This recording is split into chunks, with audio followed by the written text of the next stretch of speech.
snow. Ugh. Man, what's good, beautiful people? Chef Mo back again.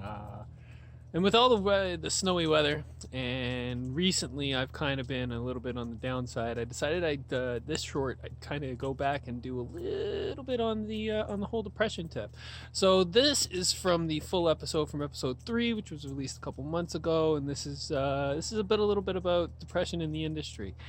You'll find links in the bottom there for to get help if you're in need of it. I strongly suggest that you go for the help if you need it. And that's about it. So hey, take a look at this, and if you're feeling down, tell somebody, because it can really help. All right. Deuces to uses. Subscribe to the channel and all that jazz, because I guess I should say that. And yeah, enjoy.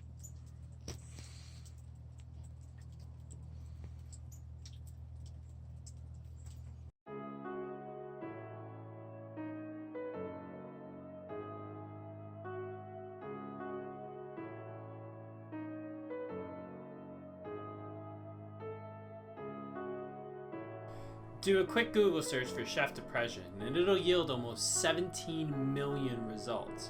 An article by a British trade union said that 69% of chefs feel that their stressful work environment has a direct effect on their mental and physical well-being.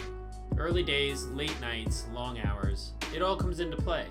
Kitchen life is one that's built on self-neglect and impoverishment. It's a business built on some unconventional and often shady employment arrangements. As quoted by an article for TVO, veteran chef Deborah Reed was quoted as saying, "Proper wages, access to benefits, everything that goes into making a person feel secure and stable is treated with disregard in our industry, and it's widespread," Reed says. I have wondered what is the root of all that. If you look at the number of people who have abandoned the industry after 10 years of dreaming and hoping, you'll find a level of depression there too. She ended up leaving the industry after 16 years because she couldn't see herself working in a place where the core business foundation was neglect. For a working chef, the industry can seem like a meat grinder. The strive for constant perfection, the constant fast pace and dangerous environment, combined with the often low monetary reward, lack of health benefits, and overall job insecurity, can quickly turn talented, enthusiastic chefs bitter, angry, and self-doubting, leading to a myriad of mental illnesses. If you're a chef, it's almost guaranteed that you will experience depression, anxiety, and substance abuse at some point in your culinary career, either in your own life or in somebody you work with. It's no secret. It's a rough life being a working cook. So, you decide to cast off the shackles and become an owner. Well, it only gets worse. Restaurants are expensive to run and expensive to operate. Profit margins are often razor thin, especially in high-end restaurants. Combine that with the constant pressure for perfection from yourself and those around you to appeal to picky customers in a very cutthroat industry. It's a gamble, and it oftentimes ends up costing owners their livelihood and their family's security. And the further you go in your culinary career, the worse it gets. Food pages can often seem like obituaries, listing suicides and accidental overdoses of high-profile chefs who succumb to their demons. In an article in the Daily Beast, it lists popularized issues with several celebrity chefs, including Gordon Ramsay's DUI charges and well-documented cocaine dose of his sous chef, the former heroin use of Anthony Bourdain, and even the suicides of chefs Hiromo Cantu and Colin Devlin. I read their stories in an article literally titled, "Being a Celebrity Chef Can Kill You." Sometimes it's the coping mechanisms that are the problem.